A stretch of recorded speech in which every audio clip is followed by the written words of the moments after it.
This is Sky Sports, a part of the British Sky Broadcasting Network.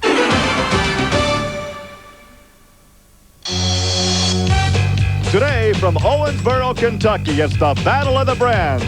GMC, Ford, Dodge, and Chevy trucks take center stage at the Davis County Fairgrounds. It's four-wheel drive pulling action. We'll find out who will conquer the Kentucky Clay coming up next.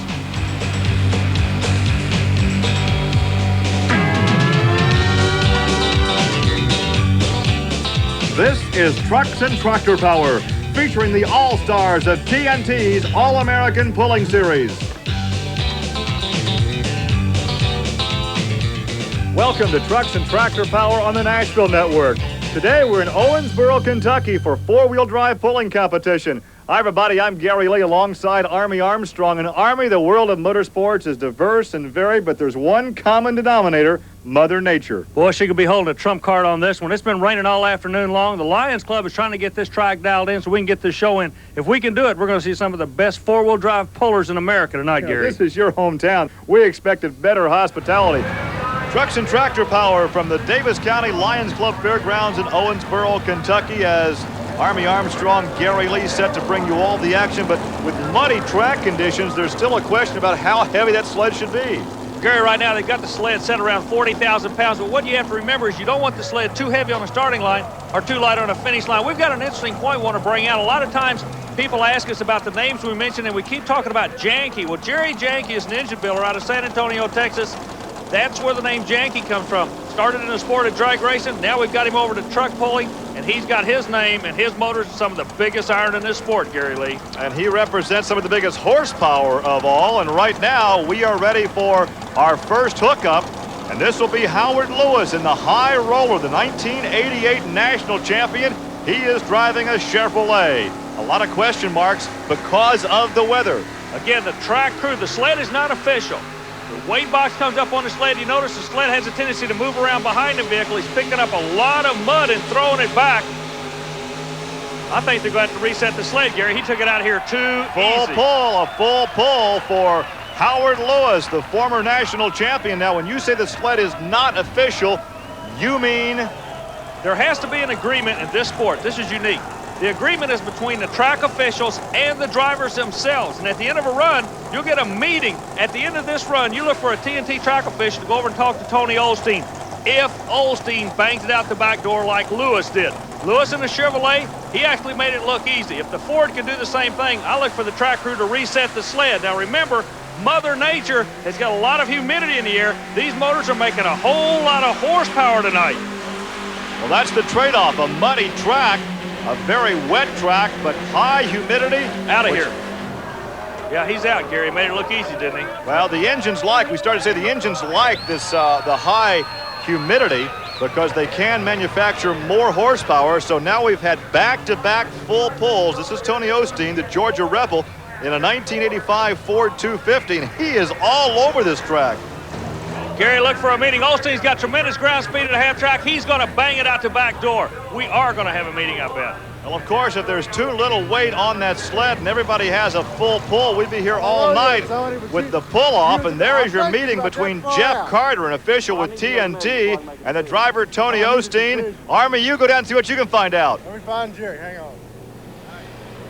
Tony Osteen, a little controversy going on here about whether or not the sled is set. That means when they say the sled's set in this sport, that means it's official. Jeff Carter comes back. You were out. Huh? You were out about that far out the gate. All right. Okay, what we're getting here, Osteen pulls in the class. We just found out from Jeff Carter that he did make a full pull. Jeff said about 4 to 6 inches. You took the pull. That means the class is officially going right now, right? Yes, sir, that's right now. I've changed it 2 or 3 times. I don't know what they're going to do. The track seems to be getting a little better every hook. Right now, everybody's coming after you. We're going to sit and watch with you. I hope they can't make it. Tony Osteen, an independent who builds his own chassis and engine. And up next will be Glenn Davis, Mr. Sparkle, with corporate sponsorship out of the state of Florida. And once again, he will need a full pull to continue competition this evening. What's happened in the sport by virtue of a full pull coming early in the track? Look at all the mud coming off of the tires and the heat coming out of the engine. He's made everybody realize they've got to run twice. You've got to run once to make a full pull and then come back and get him in a pull-off. And Glenn Davis does exactly what he has to do. A full pull 1,000 horsepower from 700 cubic inches. This is one of the best guys in the sport reading the track.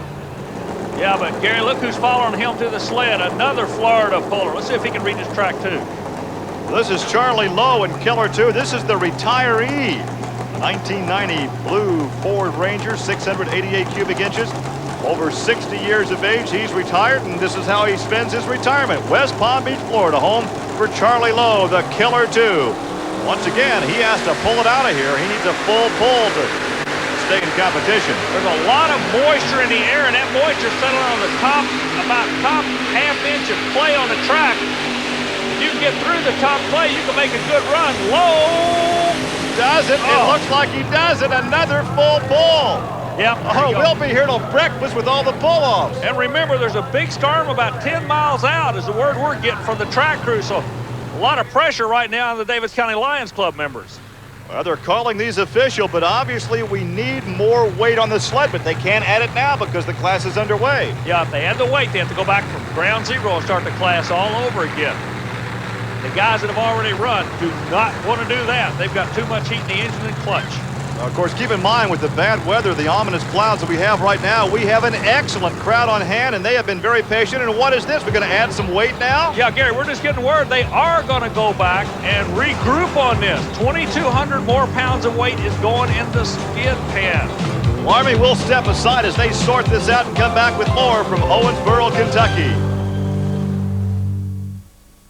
A big day of motorsport. We have a storm headed our direction as we come to you from Owensboro, Kentucky. And now our situation, Army, we have reweighted the sled. The competition will start all over again. Yeah, in this sport, you go back to square one. Now, this is good and this is bad. It's good because the guys have a chance to set their vehicles. But if you've already run, it's bad because everything's hot now. Well, these folks are very patient, but if we stay here very long, they could get drenched because we have a storm system headed our direction. But right now, the competition will resume, actually start all over again. Gary Varner now the first to pull. Gold Thunder, the 604 cubic inch Chevrolet. He's out of Midway, Kentucky, built his own engines, and would like to step up and be able to run with these guys. I want you to notice the clay that's coming off the tires now. There's a lot of moisture already in the air. That's making the track real heavy, Gary. And these guys are going to have to tune for it. You notice also the heat coming out behind the front tire. A lot of heat in the engine. We might see some breakage before this night's over. 280.31. Gary, I tell you what, everybody sees the lighting in the background there, bumping up that sled quick tonight. Well, the next to pull is Robert Gollahon. That's the Gollahon Special, a 1990 Ford F350.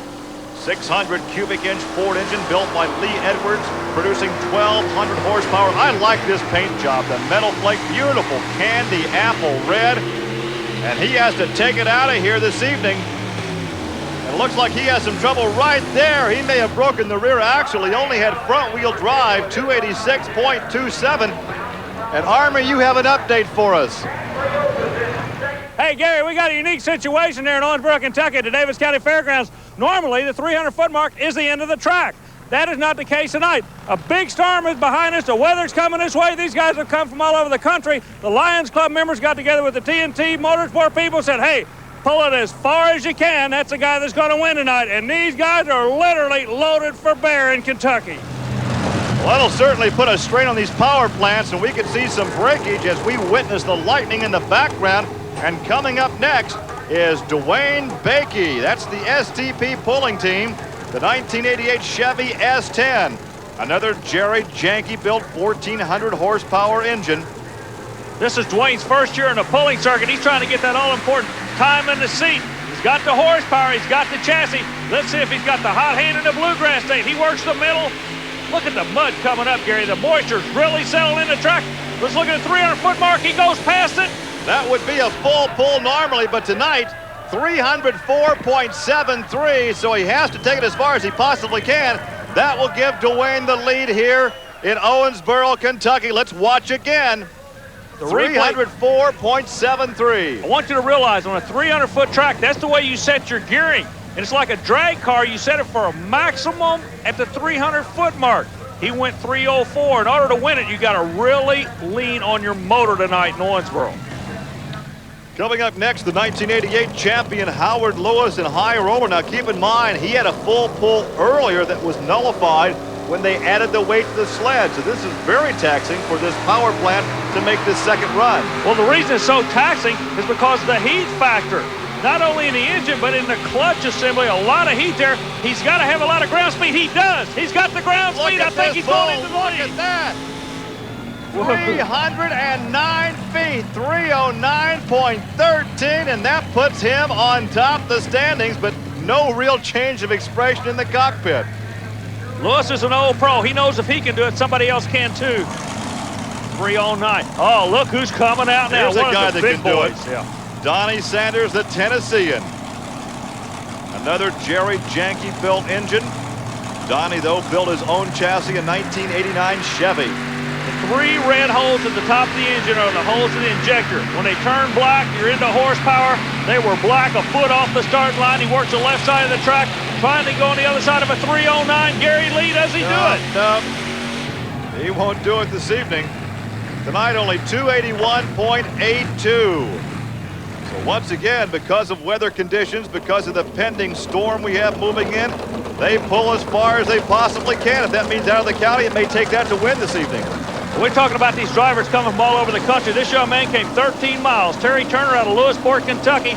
And everybody in the grandstand that went to Davis County High School is pulling for this kid. He's local. Well, this certainly is a local racing program. Yeah, Gary, his engine program came out of the Automotive Machine and Performance people in Owensboro, Kentucky. They'll be happy with anything over 250 feet.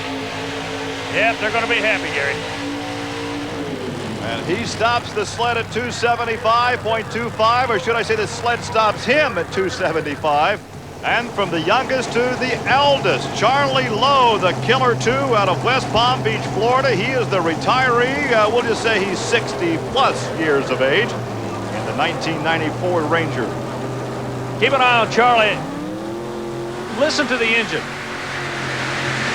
He does not hesitate. He leaves the line on full boogaloo. Let's see what's going to happen. The moisture's coming into the track. You can't see it, but I can feel the moisture around us, and the track seems to be going away. Well, of course, he would need to pull it past what normally would be a full pull, 297.90. Normally a good run, but with the present conditions, not so this evening. He has to go over 309, and I think we have some rain right now as we see some of the fans seeking shelter. Yeah, we're starting to pick up some sprinkles, and immediately notice all the activity starting around the sled. All the drivers are trying to get there as quick as they can. Well, here is Jim Lyons in Stitches, the 89 GMC and Engler chassis with an engine that he built himself, 604 cubic inches and 700 horsepower. Yeah, Lyons has his own research and development program for his sponsors, and he runs them on the lean edge all the time. He rolls about 2 feet out and full throttle. 309's the lead distance. He goes to the other side of 3, but not going to bump the 09, Gary. No, at 301, that would normally be a full pull. With conditions tonight, though, not good enough for Jim Lyons at 301 even. This is Stitches, the 1989 GMC as we look again. Gary, on the replay, you can see where the problems developed right on the starting line. About 20 feet out, he was smooth sailing, but the first 20 feet were the kiss of death. The track might be getting a little bit slippery up there, Gary. Well, Manuel Moreno, our next puller, is at the line, but walk over and see what information you can get from Jim Lyons. Jim, you and the Stitches crew have one thing in common. You always go on full kill. You're showing no mercy at all. You were going for the throat tonight on this one, weren't you? Well, we was, but we don't have a big enough motor to run these boys, so we're going to have to adjust our engine size and get up there with them. That's the only thing that's wrong. The motors is too small. We're 100 cubic inches down from all the rest of the guys. A lot of question marks now pertaining to the weather and a very heavy racetrack as we take a look at the Yellow Rose of Texas, Manuel Moreno and his 1990 GMC. You know, he's a past national champion in the sport. He's out of Seguin, Texas, from the construction company.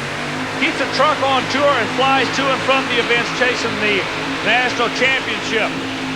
Moreno working towards the left. He will come up very, very short. That left side of the track, Gary Lee, I think has gone the way of the Buffalo. It's not the place to be tonight. Well, less than 280 feet for his pull. That will do it for him. And look at the folks starting to head for cover as the rain starts to come down a little harder here. As we take a look at the standings now, the high roller of Howard Lewis leading at 309.13, then Dewayne Baetage in the STP pulling team, and Jim Lyons third in Stitches. It is indeed a stormy night in western Kentucky at the Davis County Lions Club Fairgrounds in Owensboro. The rain continues to fall. George Ritter, though, hooks up. He'll be our next puller in Ritter's Critter. And Army, I don't know how long we can continue. Well, Gary, what you have to remember now is the rain is falling, but it's falling on a packed track. These vehicles have cleated tires. The moisture was set on top of the track. The question is, do you have a tire with enough cleat to get down underneath the mud? Well, my question is, will the fans stay and watch this? Oh, yeah, we're all having fun. This is what it's all about. See, Ritter's making a good shot, just picking up a lot of mud. Now we're to the point where moisture can actually help you.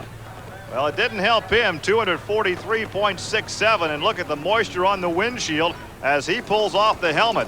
So that will be the end of the night for George Ritter in Ritter's Critter. He'll put that back on the trailer and take her home. Roger Crawford up next out of Wayne, Ohio. This is the Bandit. An 88 Ford 150 with a lift body, an Arias Hemi engine.